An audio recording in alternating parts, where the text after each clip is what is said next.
তপস্যাকালের তৃতীয় সপ্তাহ শুক্রবার।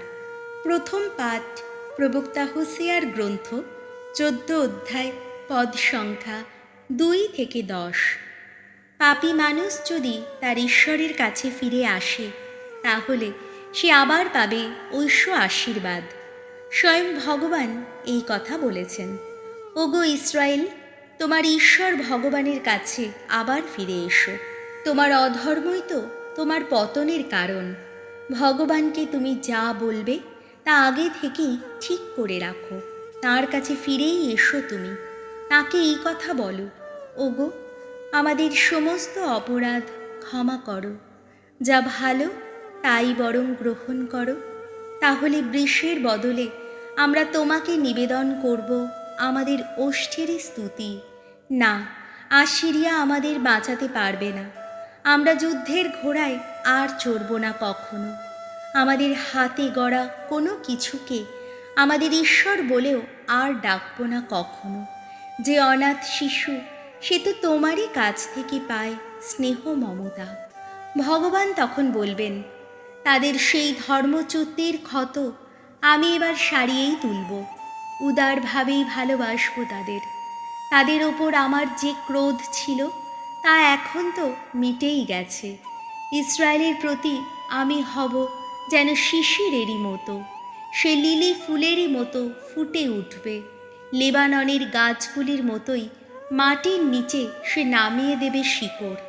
বহুদূর পর্যন্ত ছড়িয়ে পড়বে তার নতুন ডালপালা। সে জলপাই গাছের মতোই সুদর্শন হয়ে উঠবে। সৌরভ ছড়াবে লেবানন অরণ্যেরই মতো। তার ছায়ায় আশ্রিত ছিল যারা, তারা ফিরে আসবে আবার। তারা আবার ফলাবে শস্য ফসল, ফুলে ফলে ভরে উঠবে তারা আঙুর গাছের মতো। লেবাননের সুরারি মতো সুনাম পাবে তারা।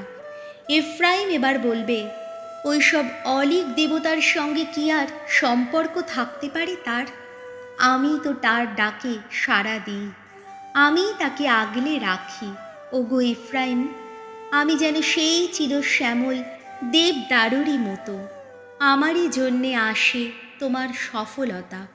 যে প্রাজ্ঞ মানুষ সে আমার এই কথার অর্থ বুঝে নিক। যে বুদ্ধিমান সে এই সব কথার অর্থ তলিয়ে দেখুক।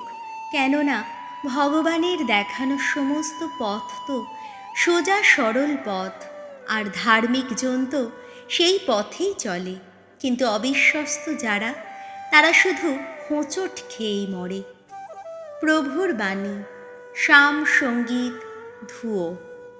আমাদের ঈশ্বরের বাণী যেন অন্তর দিয়ে শুনি। শুনলাম আমি অজানা এক কণ্ঠের সেই বাণী। নামিয়ে দিয়েছি আমি তোমার কাঁধের সেই বোঝা।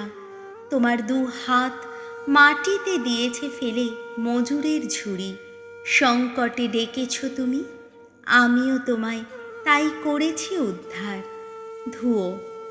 আমাদের ঈশ্বরের বাণী যেন অন্তর দিয়ে শুনি। অন্তরাল থেকে সাড়া দিয়েছি বর্জ্যের হুঙ্কারে। মেরিবার সেই জলাশয়ে তোমাকে সেদিন আমি করেছি যাচাই।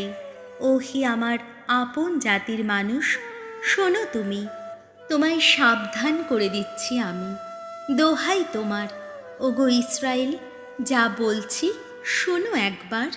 ধুয়ো। আমাদের ঈশ্বরের বাণী যেন অন্তর দিয়ে শুনি। যেন কোনো বিদেশি দেবতা তোমার ঘরের মধ্যে না পায় আসন।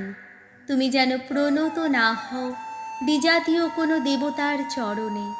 তোমার আপন ঈশ্বর এই যে আমি ভগবান, আমি তো মিশর থেকে তোমাকে এখানে এনেছি। ধুয়ো।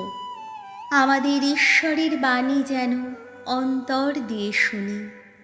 আহা, আমার আপন জাতির মানুষ আমার কথা যদি শুনতো এখন, ইসরায়েল যদি আমার দেখানো পথেই চলতো এখন, আমি কিন্তু ইসরায়েলের মুখে তুলে দিতাম সব সেরা গমের ফসল। পাহাড়িয়া মধুতেই তাকে আমি তৃপ্ত করতাম। ধুয়ো। আমাদের ঈশ্বরের বাণী যেন অন্তর দিয়ে শুনি। বাণী বন্দনা। হে খ্রিস্ট, হে করুণা ঘন, নম হে, নম হে। আর দেরি নেই, আসছে স্বর্গরাজ্য। এখন অনুতাপ করো, মন ফেরাও তোমরা। মার্ক রচিত মঙ্গল সমাচার 12 অধ্যায়, পদ সংখ্যা 28 থেকে 34। তোমার ঈশ্বর স্বয়ং প্রভু যিনি, তাকে তুমি ভালোবাসবে তোমার সমস্ত অন্তর দিয়ে। একদিন শাস্ত্রীদের একজন যিশুর কাছে এগিয়ে জিজ্ঞেস করলেন, আচ্ছা, বিধানের সমস্ত আদেশের মধ্যে প্রধান কোনটি? উত্তরে যিশু বললেন, প্রধান আদেশটি হলো এই, শোনো ইসরায়েল, আমাদের ঈশ্বর প্রভুই একমাত্র প্রভু। আর তোমার ঈশ্বর স্বয়ং প্রভু যিনি, তাকে তুমি ভালোবাসবে তোমার সমস্ত অন্তর দিয়ে, তোমার সমস্ত প্রাণ দিয়ে, তোমার সমস্ত মন দিয়ে, আর তোমার সমস্ত শক্তি দিয়ে। দ্বিতীয় প্রধান আদেশটি হলো এই, তোমার প্রতিবেশীকে তুমি নিজের মতোই ভালোবাসবে। এই দুটির চেয়ে বড় কোনো আদেশই আর নেই।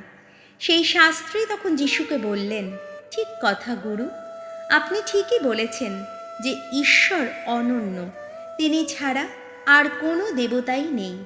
সমস্ত অন্তর দিয়ে, সমস্ত বুদ্ধি দিয়ে ও সমস্ত শক্তি দিয়ে তাকে ভালোবাসা এবং প্রতিবেশীকেও নিজের মতোই ভালোবাসা, সে তো সমস্ত পূর্ণাহুতি ও বলিদানের চেয়ে অনেক ভালো। তার এই মন্তব্য যে কত সুবিবেচিত তা লক্ষ্য করে যিশু তাকে বললেন, আপনি ঐশ্বরাজ্য থেকে আর বেশি দূরে নেই। এরপরে আর কেউই তাকে কোনো প্রশ্ন করতে সাহস করল না। প্রভু যিশুর মঙ্গল সমাচার।